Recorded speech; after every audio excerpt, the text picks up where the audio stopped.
intentando Trump juzgarme. Este es mi yo acuso, para que se sepa por qué Trump ha sido incentivado por el senador estadounidense Bernie Moreno, de origen colombiano, para chocar contra nosotros. A Trump no le gusta que yo haya denunciado su complicidad con el genocidio. Y le da rabia que yo me oponga también a los misiles en el Caribe, si es que rompe todos los tratados internacionales. Y un misil sobre una lancha con gente desarmada, pues es un asesinato así. Y mis hijos pues son chiquitos. Mi hija Antonella y mi hija Andrea mayor con hijos, me dio mis primeros nietos franceses, han sido amenazadas de muerte. Tenemos una coyuntura anterior desatada en estos días alrededor de las relaciones entre el gobierno de los Estados Unidos y Colombia. Pues no solo invito a toda la ciudadanía, en este caso bogotana y cundinamarquesa, a encontrarse en la Plaza de Bolívar el viernes a las 4 de la tarde en la manifestación que espero sea inmensa por la soberanía, por la dignidad de Colombia, en respuesta a la inmensa cantidad de calumnias que se han levantado en boca tanto del presidente de los Estados Unidos, Trump, como de sus amigos más directos, ubicados casi todos en el estado de la Florida, que en el caso de los colombianos he hecho debates desde hace 25 años de su articulación con el narcotráfico en Colombia. Y ahí el origen del problema. No es que haya fracasado la política antinarcóticos colombiana, que es antinarcotraficante, no antinarcóticos. Hay una diferencia en separar sustancias inertes de las personas que por codicia realmente están detrás del negocio. La política antidrogas de Estados Unidos desde hace 50 años lucha contra las drogas sin disminuir un gramo el consumo de narcóticos en los Estados Unidos y en Europa. Al contrario, está aumentando en el caso europeo y se está transformando en el caso norteamericano de cocaína en fentanilo, que es 30 veces peor. Fracaso total en el frente del consumo, es un fracaso de una política elaborada hace 50 años, que tiene como contraparte en los países donde se producen narcóticos y donde salen exponentes del narcotráfico que se han subordinado a grandes mafias internacionales, en Estados Unidos, en México, en Albania, en Italia, en Francia y en otros países, y que no están en las lanchas que con misiles lanzan sobre el Caribe y atacan y matan ya 27 personas, que llevando o no cocaína, se trata de personas pobres, que lo hacen por conseguir algo de dinero, o inocentes, no se ha hecho la investigación bien, y que no son el camino para ninguna eficacia en la lucha contra los narcotraficantes que no están en esas lanchas. Esto he querido, después de oponerme completamente a un genocidio en Palestina, el cual no ha sido contundentemente rechazado por el gobierno de los Estados Unidos y por varios países de Europa, nos ha llevado a un segundo enfrentamiento. Los misiles que caen en el Caribe son los mismos que caen en Gaza. Y otra vez sobre personas inocentes desde el punto de vista de su responsabilidad mayor en la actividad narcotraficante. Los narcotraficantes viven en Miami, viven en Nueva York, viven en Dubái, como lo he demostrado, viven en París, viven en Madrid. De Dubái se han ido a Madrid por efectos de la guerra misma. Y muchos de estos grandes capos, colombianos, pero sobre todo internacionales, no han sido perseguidos ni en sus capitales, ni en sus bienes, ni en sus finanzas internacionales. Solo lo hemos hecho los colombianos dentro de Colombia, no más allá. Y de esta manera es muy paradójico que ante la mayor capacidad que ha alcanzado el gobierno colombiano, en mi gobierno, contra los narcotraficantes, tengamos un ataque tan brutal y tan mentiroso, calumniador, como el que viene de unas figuras políticas de los Estados Unidos, no todas, entre ellas lamentablemente la del presidente Trump, que actúa con vísceras y no con cerebro. Esa distancia en la reacción, a mí me ha tocado estudiar años, libros, datos, de lo que ha acontecido con el narcotráfico en Colombia, ha permitido que del lado del gobierno de los Estados Unidos un personaje colombiano y norteamericano haya tomado la función que debería tener el embajador de Colombia en los Estados Unidos, la labor de la señora canciller, la labor de un embajador de los Estados Unidos en Colombia que desde hace años no tenemos, o la labor de los responsables de la política antidrogas que venían aquí a esta mesa a dialogar con nosotros en el gobierno de Biden y que dejaron de venir. Ellos ya no están en sus cargos, los echaron, pero están nuevos que la verdad creo no han entendido ni jota, decimos en Colombia, de lo que es el narcotráfico colombiano y el narcotráfico mundial en este momento. He escrito aquí un trino, todavía está completándose, será un folleto por lo largo, sobre el desarrollo de estos 25 años, en términos generales, en los grandes debates que como congresista realicé en el Congreso de Colombia, donde muestro en los primeros, año 2000, hace 25 años, doctor Jaramillo, el lazo que hay entre el senador Bernie Moreno en los Estados Unidos y la política y la gobernanza narcotraficante y paramilitar que se impuso desde antes del año 2000 en Colombia. Y esto debe ser sabido por el pueblo de Ohio, debe ser traducido al inglés. Nuestros amigos y amigas, y digamos anglosajones, que tenemos en los Estados Unidos, las organizaciones de negritudes, las organizaciones latinoamericanas, etcétera, las ONGs que han investigado más profundamente que yo mismo este problema de las drogas en Colombia y en América Latina, pues ojalá la traducción en inglés pueda llegar a los medios de comunicación de Ohio, a los medios de comunicación de Estados Unidos, a los pueblos diversos en su origen étnico de Ohio y de los Estados Unidos. Porque esos dos debates me costaron una amenaza de muerte que salió del fiscal general de la Nación, Luis Camilo Osorio, y me dirigida en comunicación radial al jefe del paramilitarismo colombiano y uno de los mayores narcotraficantes del mundo, el señor Carlos Castaño, comandante general, dijo él, de las AUC, Autodefensas Unidas de Colombia. Confeso por él mismo y sus comandantes regionales, ahora que el paramilitarismo ha hecho confesiones.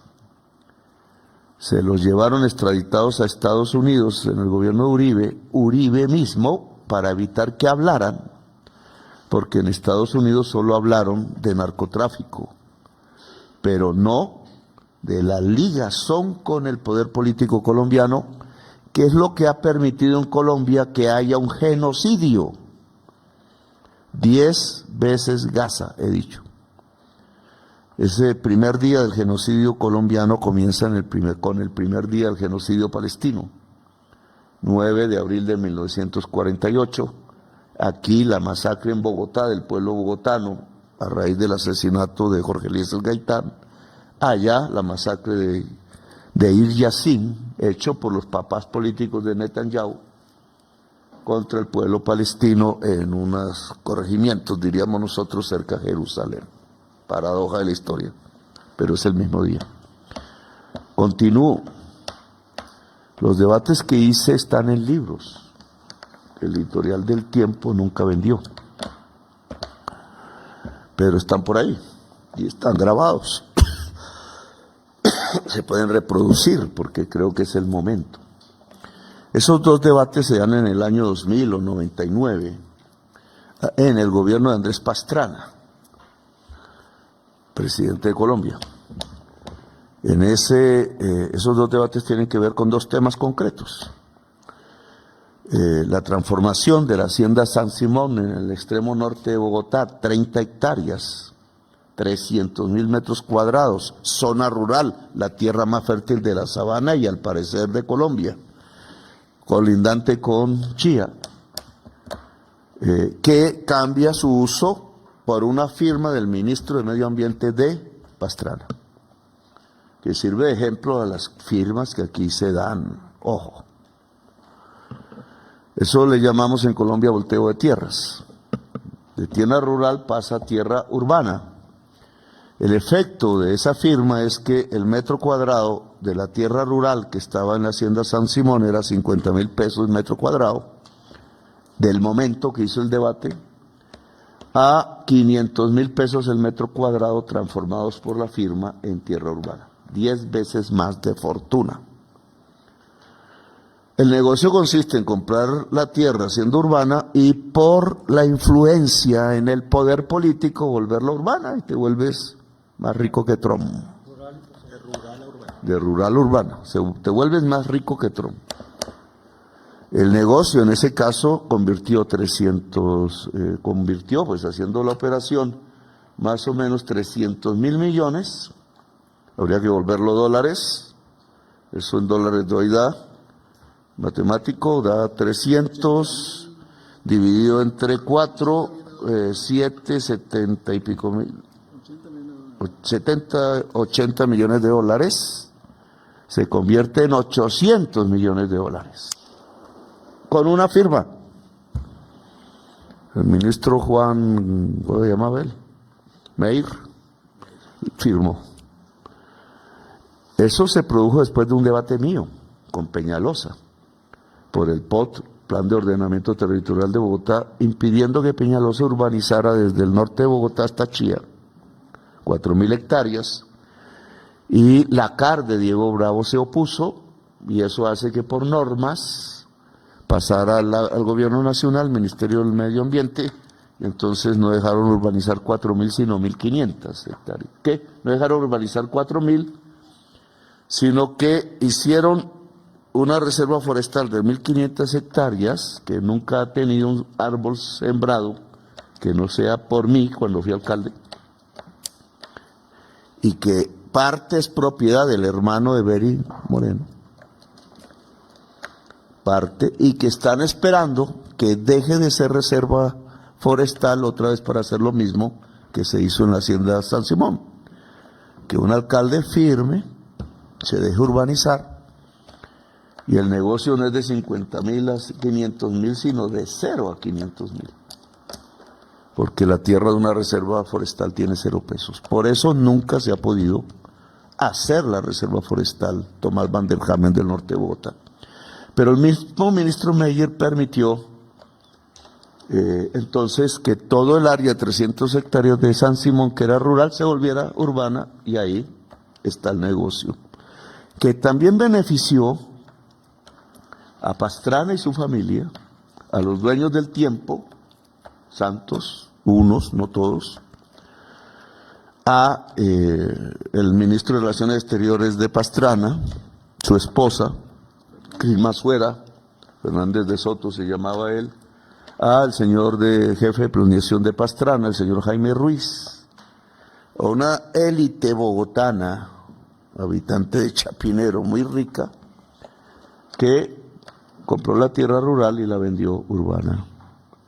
Problema, el que estaba detrás del negocio no eran ellos, era el fundador del paramilitarismo, hermano de un alcalde de Chía, Ángel Gaitán Maecha, narcotraficante. Era una operación de lavado de activos, hecho en el gobierno de Pastrana.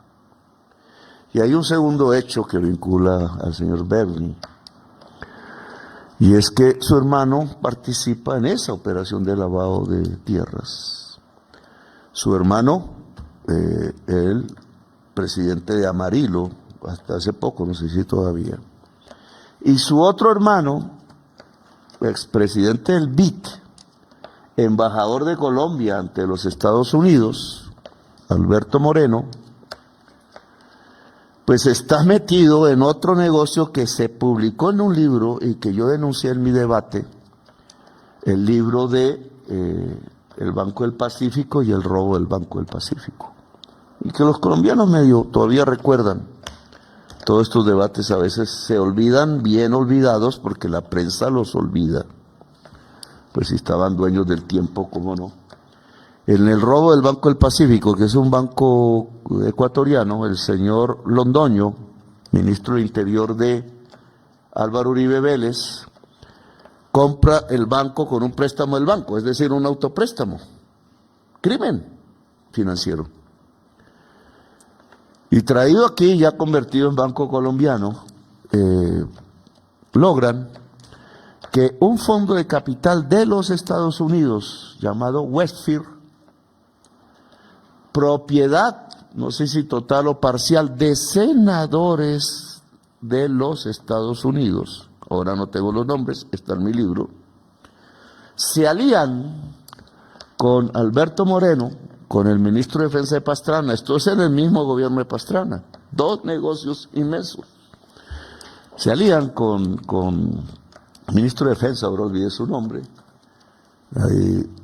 con el señor Alberto Moreno, hermano de Berni, que después fue director, era en ese momento ministro de Desarrollo de Pastrana, con otras figuras, el señor Moisés Briviovics, dueño de Floricultura, con mucha influencia en Ecopetrol después, y logran robarse los fondos del Fondo de Capital Westfield, que terminan a través de préstamos amigos que no pagaron al banco, transferidos a un paraíso fiscal.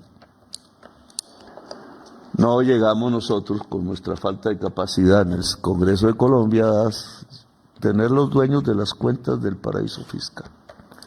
Lo podía hacer el fiscal con autoridad judicial, pero el fiscal era Luis Camilo Osorio, que estaba al servicio del paramilitarismo en Colombia, como bien lo confiesan después los paramilitares más altos, que es cómplice de la entrega de sospechosos que había en los procesos de la Fiscalía, acusados civiles, al señor director del DAS, señor Noguera, del gobierno de Uribe, y que salen todos asesinados por su colaboración con el paramilitarismo. Luis Camilo Osorio, ya subordinado al capital, al paramilitarismo, y entre el paramilitarismo el señor Ángel Gaitán Maecha, que está detrás del lavado de activos, del volteo de tierras de la Sabana de Bogotá, del que se han beneficiado muchísimos constructores, entre ellos el hermano, el senador Berni Moreno, pues le pide a Carlos Castaño, por una información radial que después confiesan, que me maten, como tantos congresistas de Colombia han muerto. Yo lo que hice fue no correr del país, sino investigar por qué la Fiscalía tenía nexos con los paramilitares, y ahí comenzó una fase de mi vida que dediqué entre el año 2003 y el año 2010. Y cuando decidí salir ya del Congreso de la República, a lides que me llevaron a ser alcalde de Bogotá y presidente, dediqué a descubrir los nexos entre los senadores de Colombia, congresistas de Colombia, y el paramilitarismo. Ya bajo el gobierno de Álvaro Uribe, y Álvaro Uribe estando en negociación con estas personas de paz, que fueron el mayor grupo narcotraficante, el mayor exportador de cocaína de Colombia a Estados Unidos. El mercado europeo todavía era pequeño en ese momento. De esa alianza surgió Ángel Gaitalma Hecha, surgieron los lavados de tierra, lavados de activos a través del volteo de tierras, pero surgió un genocidio en Colombia, contra el cual me paré tal cual me he parado contra el genocidio en Palestina.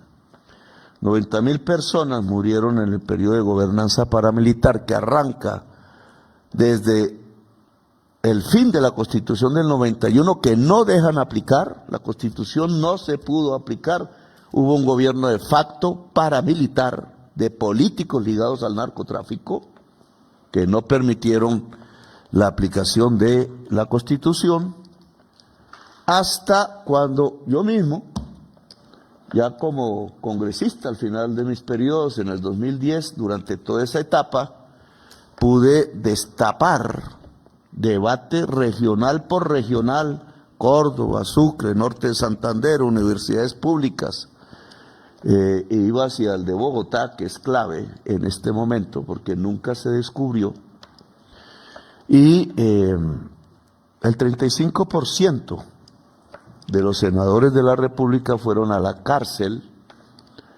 a raíz, en primer lugar, de los debates. Ninguno falló, no hubo un dato falso. Todos los congresistas confesaron después que efectivamente eran aliados del paramilitarismo, que habían ordenado asesinatos, descubrió la Corte Suprema, y el gran investigador dentro de la Corte Suprema fue miembro de este gobierno. El gran investigador dentro de la Corte Suprema que llevó a la cárcel al 35% de los senadores de la República, a partir de mis debates como congresista y con más pruebas, fue el ministro de Defensa que estuvo antes de usted, doctor Sánchez, ministro Sánchez, Iván Velázquez, que quisieron coger preso en Guatemala, perseguirlo, porque el mismo gobierno de Estados Unidos, en el entonces más decente que el actual,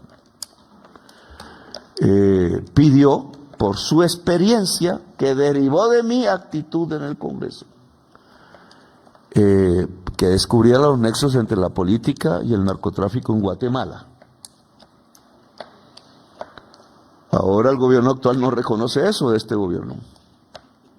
Quizás la mayor ayuda a los Estados Unidos, a su sociedad, proviene de nosotros. Yo nunca he quemado una bandera de Estados Unidos, tampoco me gusta ponerme de rodillas ante los Estados Unidos.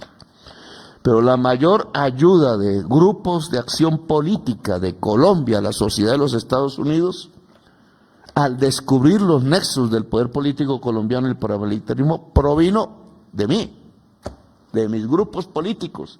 El Polo Democrático me dejó solo, tuve que salirme.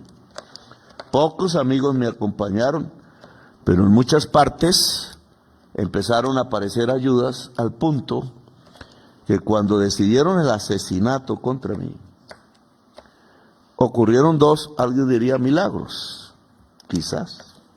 No soy fundamentalista, ahora me acusan de ser de Hezbollah. El mismo senador Berly Moreno está desesperado porque Trump choque con este gobierno, cuyo único efecto, usted lo sabe, ministro de Defensa, es que los mafiosos van a copar el mercado de la cocaína con más fuerza, porque nosotros somos los que los hemos detenido con más eficacia de todos los gobiernos del mundo y en toda la historia de Colombia. En toda la historia. El asesinato se impidió por, primero, el segundo al mando del bloque de Tolima, de la SAUC paramilitar, señor Bobadilla, apellido Bobadilla, se entregó, fue a mi oficina como congresista y me confesó que él me iba a matar. Y me confesó, ministro de Defensa, que su grupo, que había recibido 100 millones de pesos del entonces, para ese efecto, era a mí y a otro representante de la Cámara de la UP, que murió ahora de muerte natural.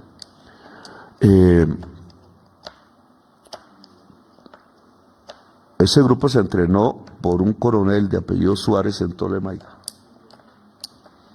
Fue lo último que supimos. Wilson Borja, lo iba a matar. Wilson Borja, él llegó, Bobadilla, primero a hablar con Wilson Borja, después me habló conmigo. Y el señor Bobadilla, al entregarse, dañó la operación. Pero tuvo la valentía de decirme primero y de avisarme. Me salvé. A raíz ya de todos esos hechos, la esposa, Kimberly, de mi abogado de toda la vida, que es miembro del colectivo José Alvear, y que acabo de reconocer, sin que cómo mataron a todos esos abogados, precisamente por ayudarnos a nosotros, durante el gobierno de Uribe y antes. Y con la Corte Internacional de Derechos Humanos pidió que el Estado colombiano pidiera perdón a ellos. Y eso fue lo que hice creo que el viernes, no me acuerdo. Después de años y gobiernos que nunca cumplieron la orden de la Corte de Derechos. Mataron a Eduardo Umaña Mendoza, que yo admiraba mucho. Él era profesor del externado, creo que en la Nacional, Germán. Hijo de Eduardo Umaña Luna, muy brillante. Eduardo Umaña Luna, pariente incluso del padre sacerdote Camilo Torres Restrepo, que el encargado de negocios McNamara y el agente de la CIA que trajo. Cuando le mostré la sotana, que recién me habían entregado, un obrero que la guardó desde que murió, pensó que el presidente de Colombia era digno de cuidarla de ahí en adelante, está aquí en el primer piso. Se pusieron de pie, apenas saqué yo la sotana, acto que les agradezco. Pero Eduardo Umaña Luna, amigo del padre sacerdote, y creo que pariente, porque Restrepo Umaña era que se llamaba el padre Camilo Torres, que se volvió guerrillero por la injusticia social en Colombia y murió en armas, a pesar de no tener ninguna, y aún no se sabe dónde está enterrado, el Patio Cemento Santander. Bueno, no me desvío la conversación. Eduardo Umaña Luna tuvo un hijo que siguió esa lucha, Eduardo Umaña Mendoza, y estuvo en este colectivo de abogados y lo asesinaron aquí en Bogotá los paramilitares. Como asesinaron a nuestro mejor político a través del humor, ¿sí? Que el Garzón, amigo mío, también aquí en Bogotá, como asesinaron una pareja que salía en su casa, que eran miembros del CINE, investigadores de estos temas, como asesinaron al abogado Ovalle, porque había denunciado la masacre del Aro, y acusó al después presidente Álvaro Uribe Vélez de cometerlo, de ser cómplice directo de ese asesinato. En uno de mis debates sobre el paramilitarismo entre el 2003 y el del 2010, exactamente en el 2007, cogí la región de Antioquia y yo mismo la investigué. Provincia por provincia. Grupo paramilitar que eran las Convivir, que legalizó el gobernador de entonces, Álvaro Uribe Vélez. Y pues lo que encontré es que él por decreto público había nombrado responsables de las Convivires, 20.000 armas tuvo del Estado, entregadas por la Superintendencia de Seguridad del Gobierno Nacional. Les entregó 20.000 armas que nunca retornaron, ministro. ¿Dónde están? La superintendencia nunca dio razón de eso en mi debate. Pero en un porcentaje que encontré, un 38% de los miembros de las Convivir fueron, en la fecha de Ralito, los paramilitares. O sea, él legalizó el narcotráfico de Antioquia a través del paramilitarismo con nombre de Convivir. Y uno de las provincias, de las tantas, el sur este antioqueño que cae hacia el Magdalena Medio, municipio de San Roque, hacienda propiedad de Álvaro Uribe Vélez y su familia, Guacharacas, es lo que tiene el problema judicial actual, porque esa hacienda era un cuartel de paramilitares del bloque Metro, se financiaba con el tubo de gasolina que pasa por la hacienda, robándosela. El que hacía esa operación era un amigo de Álvaro Uribe Vélez, le pusieron alias el tubo por ello, ¿cómo era? Villamizar Uribe era, socio de un señor Santiago Gallón, que tenía la finca colindando y también era miembro de la Convivir, narcotraficante preso en los Estados Unidos, que por un asunto de celos mató en una discoteca al futbolista colombiano Andrés Escobar. No fue porque erró y cometió un foul, no un foul, un autogol. Ese fue el cuento que echó la prensa. No, fue por un problema de amor. La novia de Santiago Gallón se enamoró del futbolista y Santiago Gallón salió de la discoteca y lo mató. Ese era el socio, miembro de la Convivir, el Cóndor, con el señor Villegas, que se fundó con centro en el entrenamiento de sus integrantes en la hacienda Guacharacas, y del que era parte Monsalve. Ahora la justicia votó todo eso, la caneca, espero que la justicia lo recobre, porque ese debate lo hice yo, año 2007, y Iván Cepeda lo continuó como congresista, tenía la ayuda de uno de los asesores míos en la OTL, que estuvo también conmigo y con él. Entonces podía continuar la investigación. Yo no llegué a Monsalve. Iván llegó a Monsalve. Y Monsalve, como paramilitar que fue, se declaró testigo de haber visto los paramilitares, de estar él mismo en la hacienda Guacharacas. Y ahí empezó cómo los abogados de Uribe intentaron voltear todos esos testimonios hasta que un magistrado de la Corte Suprema de Justicia, buscando un delincuente, en sus llamadas que interfirió por orden judicial legítima, encontró que hablaba ahí en el celular el señor Álvaro Uribe Vélez y estaba metido en el problema, creo que con su abogado, no sé, un soborno a testigos tratando de voltear las versiones de los testigos para salvarse de ese proceso. Ahora dicen que lo que hizo el magistrado de la Corte Suprema violó, porque la conversación del que esperaba fuera el delincuente, que ordenó por orden judicial, resultó ser la voz de Álvaro Uribe Vélez, y a esto lo llamó hoy intimidad. Sé que no me puedo meter en esas discusiones judiciales, pero qué triste que en Colombia pasen esas cosas. Ya veremos si la Corte Suprema admite eso o no, o si hay justicia o los carteles de la toga siguen manejando esto. Porque, y ahí sigue el debate, y me alargo, sé que me alargo, pero hay que contarlo porque después este será mi yo acuso. Intentando Trump juzgarme, este es mi yo acuso, que vamos a completar porque hay que recoger los libros, los datos, etcétera, para que se sepa por qué Trump ha sido incentivado por el senador estadounidense Bernie Moreno, de origen colombiano, para chocar contra nosotros.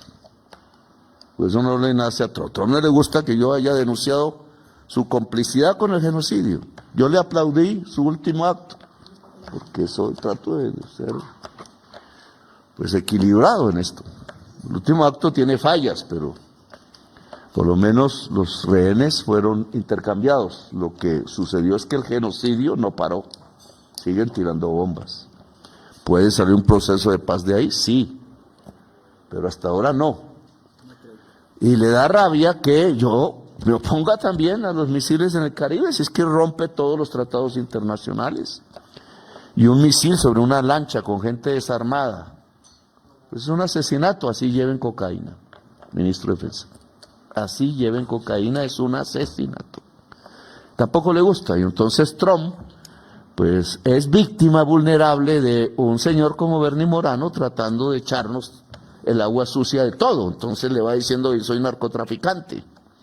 Aquí todos sabemos los debates que di, por eso los menciono. El debate del 2007 de Antioquia, pues hizo que toda mi familia quede exiliada. Yo no sé a quién va a castigar Trump, si no es a mi hermano. De mi familia, porque toda tuvo que salir de ahí. Mi hermano no quiso salir. Mi papá ya tiene 90 años. Mi mamá es pensionada. De tantos años que pasó en el Canadá, la pensionaron allá porque aquí no le hubieran dado pensión. Ya sabemos qué pasa con la ley pensional en Colombia. Pero en Canadá no es lo mismo. En Canadá tienen un modelo como el nuestro que proponemos para Colombia. Y mis hijos pues son chiquitos.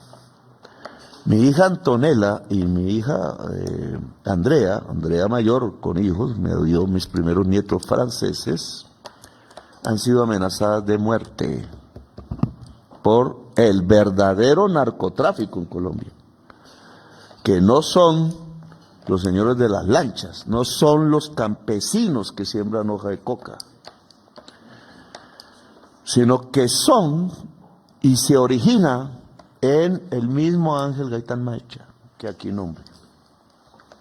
Y por eso quiero ligar la historia de los debates, porque yo mismo los había desligado en mi mente y los había olvidado.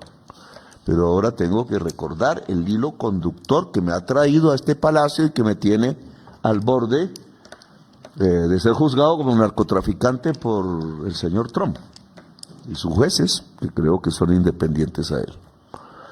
Señor Ángel Gaitán Maecha era un esmeraldero, ligado a los esmeralderos de Boyacá, donde hay esmeraldas. Algunos de esos esmeralderos se volvieron narcotraficantes, siempre tuvieron armas, siempre se mataron entre ellos, guerras de las esmeraldas, antes de la cocaína en Colombia. Y Gaitán Maecha es uno de los que deriva al narcotráfico y es fundador del paramilitarismo. La primera reunión, sabemos, y hay nombres de otros, se hizo en una hacienda de Cajicá, donde yo viví muchos años. El señor Gaitán Maecha es el que se idea el tema del lavado, el volteo de tierras. Lo hacen en Chía. Chía está destruida con eso. Se extendió a Cajicá, a buena parte de la Sabana Norte. La autopista norte está congestionada. Es por eso, ministra Irene, de ahí sale el origen del problema de la autopista norte. Por eso no hay reserva Tomás Van der Hamen. Y por eso no hay agua en Bogotá. Es su última crisis. No vamos a meternos ya en ese problema. Pero Ángel Gaitán Maecha muere en una lucha entre narcotraficantes y esmeralderos. Pero ese primer paramilitarismo en el centro de Colombia, con Ángel Gaitán Maecha, tuvo una sociedad con el tercero del cartel de Pablo Escobar, el segundo, que era también de Cundinamarca, pues murió bajo pues una acción.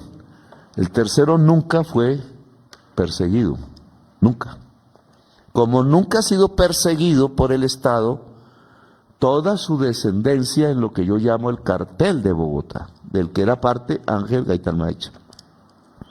Siempre este cartel de Bogotá ha tenido como aliados, pues no los políticos costeños que los pusieron todos presos, Benedetti, no los políticos del Valle del Cauca y del Cauca que fueron a parar a la cárcel, yo mismo los denuncié, sino los grandes políticos bogotanos que nunca han pagado un día de cárcel por este hecho. Es el verdadero poder de Colombia. Muy amigos de los Estados Unidos en sus relaciones. Uno de ellos le pidió, Francisco Santos, vicepresidente de Álvaro Uribe Vélez, le pidió al señor Mancuso, confesión de Mancuso, segundo de Carlos Castaño, que se creara el bloque capital de los paramilitares en Bogotá. Y se creó. El que pusieron al mando de ese bloque es el señor Arroyave, no me acuerdo el nombre, paramilitar, que controló con narcotraficante, compró la franquicia de los paramilitares, o sea, del nombre AUC del Tolima, de los Llanos Orientales y se pensaba de la ciudad de Bogotá. De ahí el bloque paramilitar. Los del Llano ya estaban ligados a los esmeralderos de Boyacá, Carranza, del nombre más famoso. Y él fue el que iba a traer con los 100 millones de pesos el bloque Tolima y sucedió lo de Bobadilla. Arroyave salió en un helicóptero oficial de Santa Fe de Realito, sur de Córdoba. Él ya había dicho a los funcionarios del gobierno que me iba a matar, sin embargo lo dejaron usar el helicóptero, gobierno de Álvaro Uribe, es que para desmovilizar el frente paramilitar de los Llanos, y el segundo al mando, el señor alias Cuchillo, lo asesinó por negocios de narcotráfico. Este tema es clave en la investigación porque el bloque capital no se acabó con la muerte del señor Arroyave. Siguió. Los paramilitares pues fueron extraditados a Estados Unidos, pero los políticos bogotanos que ya estaban ligados a este tema revivieron con narcos que salieron de las cárceles de los Estados Unidos, que confesaron ante la DEA y los jueces sus actividades, que algún trato hicieron en Estados Unidos porque al venir todos volvieron al mismo negocio. Pero para volver al mismo negocio todos volvieron por sus bienes. Y ya sabemos qué pasó con los bienes de los narcotraficantes en Colombia. Se perdieron en la fiscalía del señor Barbosa, que en mi opinión fue cooptado, y ahora explico cómo, o en la SAE fueron entregados a grupos políticos del señor presidente Duque, ya no hablo de Uribe, sino de su descendiente y heredero, Iván Duque, que hasta ahora estamos encontrando nosotros. No todos, porque el señor Barbosa nunca nos pasó la lista. Y le he pedido a los paramilitares que nos entregue el listado de sus bienes que entregaron a la Fiscalía para comparar ya en varias ocasiones en haciendas, en edificios, en apartamentos lujosos. Encontramos amigos de Duque viviendo ahí, políticos, congresistas actuales, y encontramos a los viejos narcotraficantes que ya fueron juzgados en Estados Unidos con los bienes que ellos mismos se entregaron como parte de su historial judicial. Es una vagabundería, miles y miles de bienes. Por eso tenemos dificultad en hacer una reforma agraria.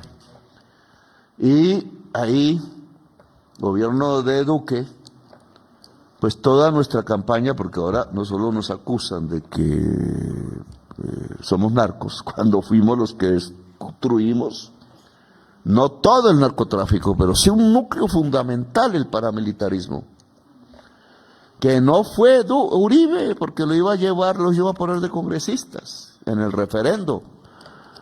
Y cuando los negoció, entonces apenas la Corte Constitucional ordenó que tenían que decir la verdad para recibir beneficios jurídicos, pues los extraditó, porque los paramilitares sí querían decir la verdad. Los extraditó porque él tiene miedo de la verdad de los paramilitares. Porque el bloque Metro se configuró a partir de las Convivir de Antioquia que él decretó, y porque su hermano estuvo ahí metido, y porque no solamente tuvieron una relación familiar, primos segundos de la familia Ochoa Vázquez, principales narcotraficantes de cocaína antes de Pablo Escobar, y se montó en el caballo del patriarca de esa familia, el señor Fabio Ochoa, sino que además se juntaron en negocios. Por eso el helicóptero del padre Alberto, asesinado, estaba en la hacienda Tranquilandia, el mayor laboratorio de cocaína del mundo, cerca de la selva, cerca de la frontera, porque no había hoja de coca en Colombia, sino traían pasta de coca del Perú y Bolivia, ahí la volvían cocaína y se la llevaban a Estados Unidos en avionetas. Pues ahí estuvo el helicóptero incautado porque dio la orden de allanamiento, que fue el ministro de Justicia, Rodrigo Bonilla, asesinado por los narcotraficantes. Él fue el que dijo en la revista Cromos el helicóptero del padre de un político famoso llamado Álvaro Uribe Vélez fue encontrado en la hacienda Tranquilandia. Eso lo dije en mi debate. Me costó el exilio en mi familia, me buscaron para matarme. Y ese fue el segundo milagro. La señora Kimberly, que estaba al frente de la Fundación Kennedy en Washington, esposa del abogado que me salvó toda la vida de estos procesos, consiguió una cita con el senador demócrata Edward Kennedy. Fui a su oficina, hay foto de eso, la prensa lo ha publicado. Tuve ahí una relación, digamos, fuerte. Yo vi los perros llegar a la oficina, tenía algún amor por los perros. Él me abrazó. El de origen irlandés me habló de la historia de su familia original, que siempre fueron luchadores por los intereses de la clase obrera de Estados Unidos. Y después de que nos despedimos, no lo pude volver a ver más. Hizo una carta de cerca de 40 congresistas, Senado y Cámara, dirigida al propio Álvaro Uribe Vélez. Quiero, señor encargado del despacho presidencial, que busque esa carta, porque esa carta salvó mi vida. Yo le debo mi vida a Bobadilla, que confesó que me iba a asesinar, y a el senador de los Estados Unidos, Edward Kennedy. A partir de ahí es que el señor Robledo, que me odia, hoy volvió a expresar sus odios, dice que soy de la CIA, imagínense, y la CIA buscando ponerme trampas.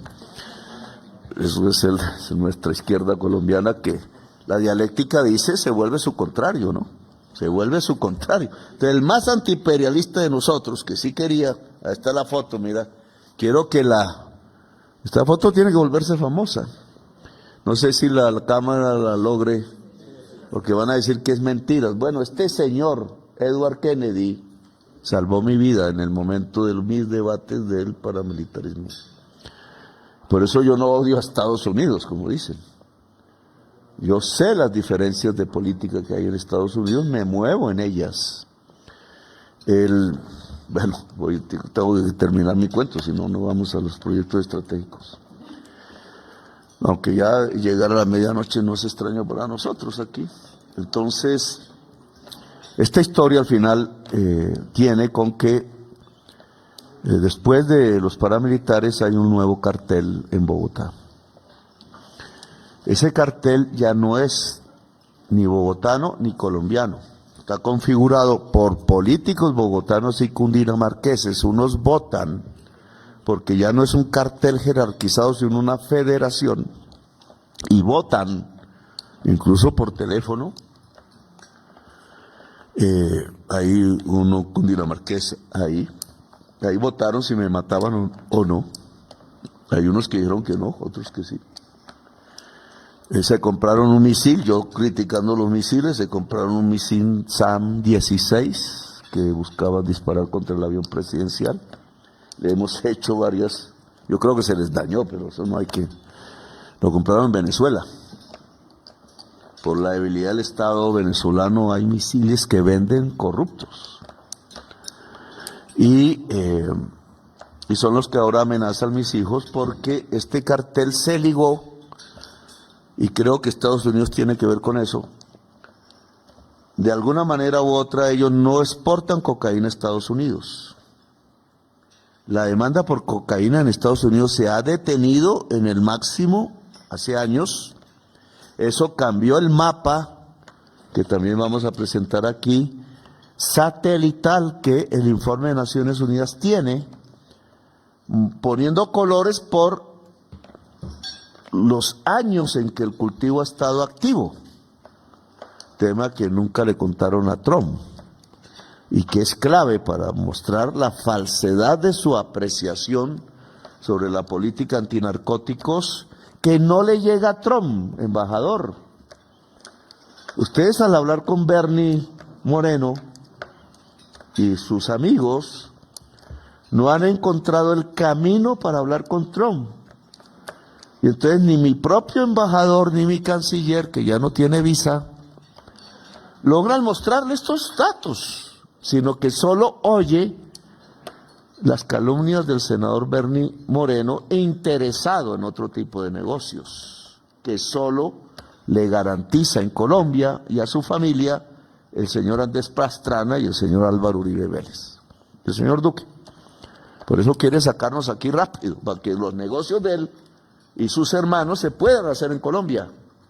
Y Trump no se ha dado cuenta de ese engaño, de esa estafa, y nadie se lo cuenta, porque esto no lo oye él.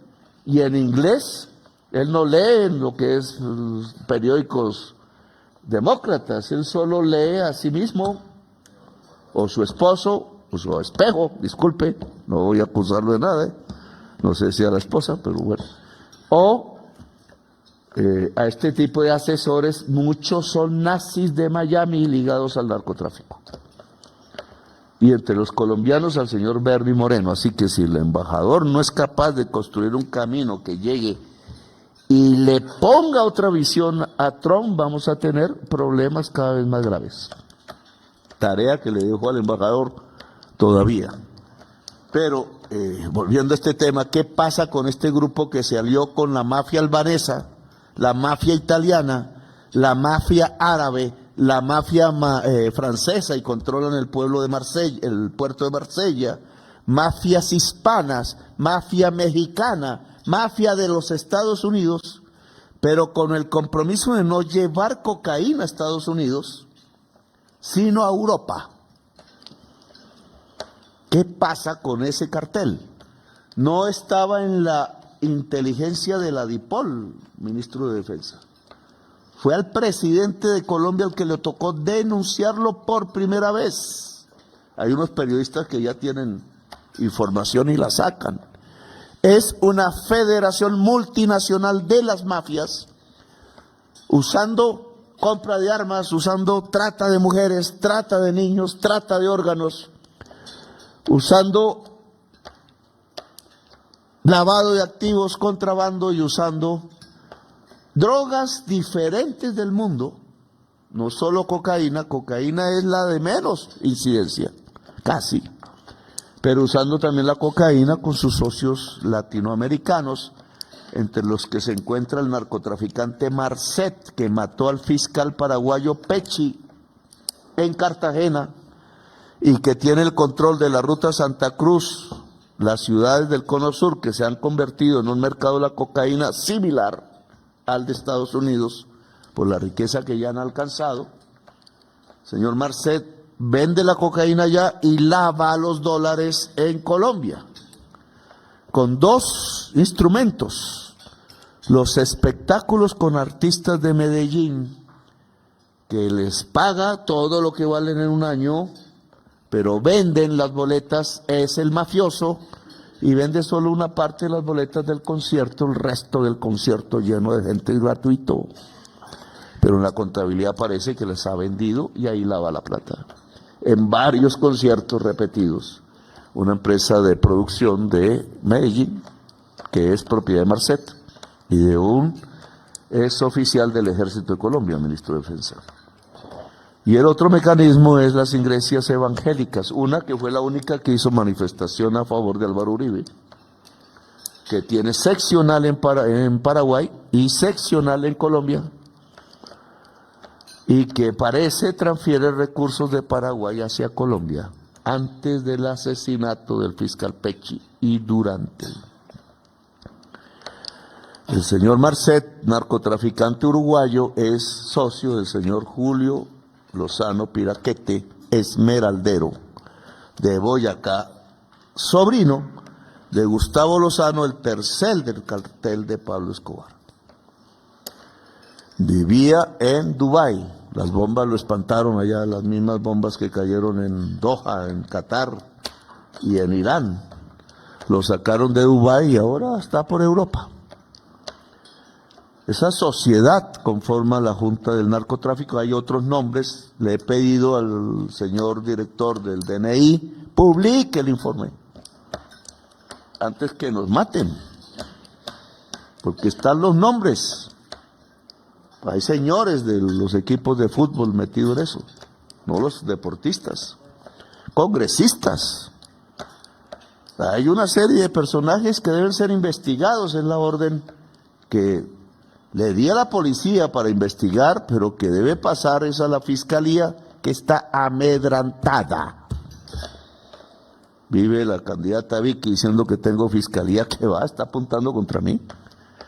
Está amedrantada porque querían echar a la fiscal, porque no querían que yo pusiera terna, porque el señor Barbosa y su equipo en la Fiscalía General de la Nación puso un fiscal a investigar a mi hijo, que es el mismo que tenía que investigar al señor Marcet y al señor Pedro Lozano Piraquete en el asesinato del fiscal Pechi. Con los mismos investigadores, el señor Forero, que hoy está preso por ligación con el narcotráfico. Y en los mismos equipos, y esto me dijeron que tenía que retractarme, pero solo me pidieron, era que no dijera que él estaba condenado, sino que está investigado. Estará investigado por años y le pasará lo de Uribe. Nunca condenan. Pero este grupo, donde está la señora Marta Mancera, que fue fiscal general de la Nación, una vez se fue Barbosa, y que Barbosa me dijo que siga ella como fiscal general de la Nación en el gobierno, un acuerdo, dijo así. Pues ahí mismo no lo entendí, pero después sí lo entendí. Es que liberaban a mi hijo si dejaba a la señora Mancera, pero la señora Mancera y el equipo de fiscales que la acompañan y señores, entre los cuales está alias Pacho Malo, agente del funcionario del CTI que dirigía el envío de decenas de toneladas de cocaína poniéndoselo a los barcos por fuera en el puerto de Buenaventura. La Junta del Narcotráfico ha logrado superar el obstáculo que este gobierno le puso para exportar cocaína a través del Pacífico, ha desplazado eso a Ecuador. Ahora Ecuador exporta más cocaína que Colombia en el Pacífico, ha vuelto a Ecuador un mar de sangre, ellos inventaron los sumergibles y esa violencia que ellos tienen en Ecuador, donde fue a parar alias El Mosco, que no entiendo por qué lo liberaron, si es el que está metido en el asesinato del senador Uribe, y todos estos bandidos que ahora dicen que son amigos míos, alias Fito, y metieron una frase en un proceso judicial contra un bandido de estos, la última, ¿qué tiene más que decir? Y nombraron a mi hermano, que nada tenía que ver del proceso. Están buscando lo que ya el presidente Trump ha anunciado. Qué coincidencia, pero eso viene de la Junta del Narcotráfico. Entonces, ¿va a ganar este gobierno o va a ganar la Junta del Narcotráfico? Ellos quieren matar a mis hijas, al jefe del narcotráfico, dicen. Trump. Ellos saben que le hemos incautado de centenares de toneladas de cocaína. Este gobierno ha incautado 2.800 toneladas en lo que va. Que no hay cifra que ningún gobierno del mundo en términos de cocaína pueda decir ni mencionar, ni ahora ni antes. Y el señor Trump se atreve a decir que es un fracaso. Yo quiero que muestren el mapa, no sé si se pueda, Raúl, o si no aquí, otra vez como hicimos con la foto, que expuso en su informe las Naciones Unidas, del cual se basa Trump para decir que estamos inundados de cocaína, por un error inducido por un funcionario colombiano, director de drogas del Ministerio de Justicia, y por una ministra que no supo que esto iba a ocasionar un grave problema y dejó publicar, cuando yo ya lo había advertido, el informe, el error estadístico. Entonces no sé si tengamos, hermanos, el mapa digitalizado o lo saco yo aquí y lo mostramos en televisión, porque este lo iba a publicar hoy, lo voy a acabar de publicar, porque es clave para entender. Entonces este es el mapa. A ver si lo puedo ver ahí, más grande, a ver que no sé. Vamos a ponerlo así, ¿cierto? Para que se vea. Como ustedes ven, este es el mapa de todos los cultivos de hoja de Colombia. Esto mide 252.000 hectáreas, que no es Colombia, como afirman. Son unas áreas, a ver. ¿Así? Pero así, bueno, así. Bueno, vamos a ver si ahora se apagó, porque en público no puedo poner mis claves porque la CIA los coge. Por eso yo no hablo por teléfono, desde los tiempos de Álvaro Uribe, porque él me interfirió a mis teléfonos. Entonces vamos, aquí, ay, otra vez. Bueno, aquí, otra vez. Ah, bueno, está en pantalla, entonces mejor, ya me quito. A ver, póngala. ¿Está ya transmitida? Bueno, en ese mapa, como ven, son todas las hectáreas de hoja de coca desde satélite. Esto es Naciones Unidas, no Colombia. Tiene 3 colores, básicamente 2, que copan todo, que es el rojo y el verde. Y entonces, lo que no dijo Naciones Unidas, terrible. Primero, el error estadístico. Entonces, hizo muestras en el año 2023 de las zonas rojas, que las zonas rojas son, a ver, ¿qué dice aquí? No logro. ¿Cómo es? Zonas permanentes durante, ¿cuántos años? 10 años. O sea, aquí es donde hay una verdadera actividad narcotraficante sacando cocaína, que está ubicada en las zonas que el mercado de la demanda determina. Y el mercado, la demanda en el mercado, en los consumidores de Estados Unidos y de Europa, básicamente. Entonces, ¿por qué es fuerte en el litoral Nariño? Selva, la hoja de coca es selvática, la selva, sale directo a Australia, sale directo a California, sale directo a México y puede a Centroamérica y puede saltar de ahí a través de migrantes. La otra zona alta es el nordeste antioqueño ligado al sur de Córdoba, sale al Caribe por el Golfo de Urabá, por el Darién, con migrantes, y va a Estados Unidos, Islas del Caribe, Plan del Golfo. Aquí hay un acuerdo en ciernes, que yo anuncié a la opinión pública, y que es el Darién, compromiso de quitar toda la hoja de coca del Darién, si el ejército y el Estado funcionan en el Darién. Problema del Estado colombiano, que aquí habrá una reunión que hemos hecho en Catatumbo, que hemos hecho en Micay, porque ahora tenemos que hacer en los municipios del Darién para demostrar que es posible una salida pacífica en Colombia. Pueden engañarme, pero yo me amarro a la bandera de la paz, ahora sufro por eso. La orden del ministro de Defensa es copar militarmente los municipios del Darién. Y la orden, como jefe de esta administración, es que los ministerios llevan, señora del ICBF, no politiqueros, sino los que van a cuidar de los niños en toda esa región. Y la señora ministra del Comercio, no sé si está aquí o su reemplazante, la posibilidad de que podamos hacer ahí plátano, comida. Eso es buena parte de selva. Y si hay una ministra de Transporte, aún el mediador de ese proceso, que es el emir de Qatar, al que quiero solicitarle que medie con el ELN, están interesados en el ferrocarril interoceánico, que ellos sí ven, a diferencia de Colombia, la importancia mundial de ese proyecto. Bien, y que sería salvación de esa zona. Sigue ahí el Catatumbo, famoso. Los magistrados nos impidieron hacer la carretera. No sé qué estaban pensando el señor Ibáñez y sus amigos ahí, porque la carretera es lo único que puede hacer que si sembramos alimentos ahí, que ya estamos sembrando, no sé cuántos, doctora Gloria, me toca decirle ahora doctora, Gloria, que es la encargada del programa de sustitución de cultivos, no sé cuántas hectáreas llevamos. En total tenemos 22.000 hectáreas. Ahora voy a hacer esta cifra para que vean qué mentira dijo Trump a través de Twitter y eso.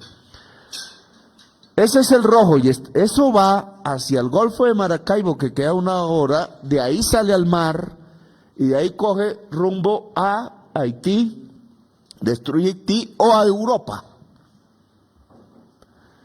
Pero también se va por la serranía de Perijá colombiano, llega a la Sierra Nevada, coge rumbo al norte de La Guajira o a las Ensenadas y se va a Estados Unidos y a Haití también. ¿Qué porcentaje se va por territorio colombiano y cuál por territorio venezolano? Todo parece indicar que se va más por territorio colombiano. De resto, está Putumayo al sur y está creciendo respecto a Nariño. La cocaína de Putumayo no va a Estados Unidos. Coge el río Putumayo, llega a San Antonio de Oca, que era colombiana, ahora es brasilera, desembocadura en el río Amazonas, y se va a río Amazonas a Europa, y África y Europa, o coge hacia el sur por otras rutas y va a las ciudades del cono sur que tienen hoy un mercado de cocaína similar a Estados Unidos. Luego, aquí el mapa cambió porque el mercado fundamental ya no es Estados Unidos, aunque se sostiene, porque la política antidrogas de Estados Unidos, vuelta mundial, fracasa. Lleva 50 años fracasado, lleva 1 millón de muertos en Latinoamérica, ya 27 en el Mar Caribe, y en Estados Unidos se va cambiando el consumo de cocaína por fentanilo, solo que el consumo de fentanilo es 30 veces más nocivo que el consumo de cocaína.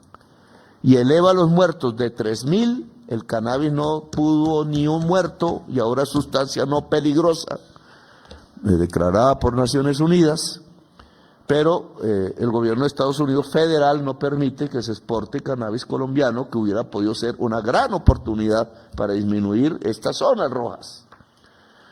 Y ahora, al oponerse incluso al tema cocaína que mata a 3.000, está auspiciando que una mafia al interior de Estados Unidos que produce fentanilo, que es un producto industrial que nosotros no podemos producir, sea consumido dentro de Estados Unidos con un efecto que eleva en 30 veces los muertos que dejaba la cocaína. Hoy alcanza una cifra de 100.000 muertos año y es muere la gente casi anestesiada. Pero miren lo que sucede con el verde. El verde es que hace 3 años no produce, está abandonado hace 3 años. ¿Cómo Naciones Unidas nos hace un desastre? ¿Cómo? Coger la productividad de las zonas rojas, que es altísima, porque está en plena producción, joven las matas, y aplicarla a las zonas verdes, que están abandonadas hace 3 años. Pues claro, les dio un potencial de cocaína muy superior al del último año de Duque, en donde dice una revista, no lo he confirmado, que hicieron lo contrario. Cogieron fue las bajas productividades de la zona abandonada y se la aplicaron a las zonas de enclave. Usted les dio más abajo. Y entonces la comparación entre los 2 años es que nosotros disparamos la cocaína. ¡Mentira! Porque esa zona abandonada es casi la tercera parte de toda la zona o más. Luego de los 250.000 hectáreas de hoja de coca, la tercera parte está abandonada, y no lo dijo a Naciones Unidas. Y lo dice ahí en el mapa. Estas son palabras de Naciones Unidas. Quiero que vuelvan a donde se define el cuadrito, no sé qué pasó ahí. Y miran qué dice Naciones Unidas del color verde. Hay que achicarlo un poco. No, lo agrandó, hay que achicarlo. Y ahí está, bueno, no dice, ahora me toca decir. Dice 3 años... zona de abandono, ahí está, ahí. ¿Qué dice el verde? Que no alcanzó a ver. Abandonado hace 3 años, señor Trump, le dijeron mentiras, el señor Bernie Moreno. Mentiras contra Colombia, no contra Petro, de un colombiano, que simplemente esperas que sus negocios se disparen, si el gobierno de Petro se acaba. Tercera parte, está en el borde entre la selva amazónica y la Orinoquía, señora ministra del Medio Ambiente. Esto desde el primer año se hubieran metido el dinero que politiqueros aquí distribuyeron en otras cosas, en sembrar la selva no hubiera hecho equivocar a Trump. Y es que la política antinarcóticos nuestra y el cambio de la geografía de demanda del mundo ya dejó la tercera parte de los cultivos de hoja de coca abandonados, que son los que están en la selva. Y que el ministro de Justicia, que se fue, pues debe lograr que se diga en el informe que sigue Naciones Unidas. Naciones Unidas ya en comunicado público aceptó su equivocación. No le contaron a Trump, que el mismo que hizo este informe, Naciones Unidas aceptó que se equivocó. E intenta dejar manchada la cara de Colombia, solo porque quiere seguir botando misiles en el Caribe y quiere invadir a Venezuela. ¿Cómo podría ser Venezuela el principal exportador de cocaína? A través de algo que llaman el cartel de las soles, y que abusando de su función los congresistas, porque el que dirige Relaciones Internacionales en Colombia, el presidente, trata de revivir cuando no existe. De ahí no sale cocaína a Venezuela que no sea del Catatumbo a el Golfo de Maracaibo, una parte de lo que se produce en Catatumbo, y no puede salir más, porque las distancias entre el Verde y Venezuela, que están cercanas, son de cultivos de hoja de coca abandonados. Solo puede salir cocaína a Venezuela, a Apure, que es el límite con Arauca, donde sabemos que salen jets con cocaína, si se mandan en avión desde los aeropuertos de Bogotá. Señor Holman Morris, investigue. La CIA y la DEA nos entregan los mapas de las trazas de avión o avioneta desde Apure al otro lado de Arauca hacia afuera, siguiendo la frontera colombiana hacia afuera, pero no las trazas de aviones entre los aeropuertos de Bogotá y Arauca, la frontera con Venezuela. Y yo ya sé que están quitando cables en el aeropuerto El Dorado. Algunos dicen que para sostener la huelga próxima de controladores aéreos, que yo quiero hablar con ellos, el señor Raúl, con ellos quiero hablar, porque pues tienen razón en muchas de sus, pero otros para que no veamos los radares y los trazos de la avioneta. Entonces aquí hay un vacío, porque si es desde los aeropuertos El Dorado o Galán, qué triste el apellido Galán en estas travesías, y Guaymaral, que es controlado por la policía, ministro de Defensa, precisamente queda en la hacienda San Simón. Precisamente en la hacienda San Simón, hoy transformada en condominios, viven narcotraficantes. Solo se necesita pasar el Coronel la calle y ya está en la casa de un narcotraficante. Y de Guaymaral han salido avionetas cargadas de cocaína detenidas en San Andrés. Usted sabe, de Guaymaral, controlado por policía antinarcóticos, tal la corrupción que hay en la policía, pero también en la fiscalía, pero también entre los jueces, pero también entre el Congreso. Y los responsables de esos envíos son el cartel de Bogotá, o leámoslo bien para no macartizar Bogotá, la Junta del Narcotráfico, la que me quiere asesinar. Es la que puede llevar la cocaína de Valle del Cauca hasta Bogotá. Es el que puede llevar cocaína incluso del nordeste o de esta cercanía que hay en el Caquetá hasta Bogotá. Y es el que puede llevar de Bogotá hasta Venezuela. El cartel de los soles es el cartel de Bogotá. Señores parlamentarios del Congreso de la República de Colombia, que además de abusar de funciones, no saben ni jota de esto, o algunos lo quieren ocultar. Porque algunos del actual Congreso de Colombia votan en la Junta del Narcotráfico. Y les interesa que esto no se sepa. Y a Bernie le interesa que esto no se sepa, porque esto arranca con Gaitán Maecha y con la volteo de tierras de la sabana, de los cuales su hermano de Amarillo se ha beneficiado, y su familia con los gobiernos que hicieron eso a través del desfalco de los bancos, como el Banco del Pacífico. Después uno de los que hizo el desfalco se convirtió en presidente del BID por varios años y fue embajador de Colombia en Estados Unidos. Bueno, aquí ustedes ven la traición, digamos, que se ha hecho alrededor de no analizar este mapa. Podríamos hablar de otros temas, de la equivocación de Trump alrededor del mercado de cocaína, metiendo misiles donde no debe, o buscando una codicia petrolera, que creo que es lo que está detrás de esto, y lo ha afirmado, que no va a ser sino un fracaso, porque el petróleo en 20 años no va a valer nada. Y entonces va a invadir y matar un poco de gente. No es que defienda a Maduro, es que Colombia no puede ayudar a matar jóvenes venezolanos porque también tienen sangre colombiana. Punto. Sí, payos los colombianos que quieren una invasión en Venezuela. Matando, claro, se entiende. ¿Por qué querían matar a Bolívar? Nunca entendieron el proyecto de la Gran Colombia, no se sienten latinoamericanos, su bandera no es la tricolor, su bandera es la de Estados Unidos y quieren vivir en Miami, punto. Y le obedecen es a los políticos de Estados Unidos y no a la discusión democrática que el pueblo colombiano debe tener. Por eso el pueblo tiene que salir hoy otra vez a la calle.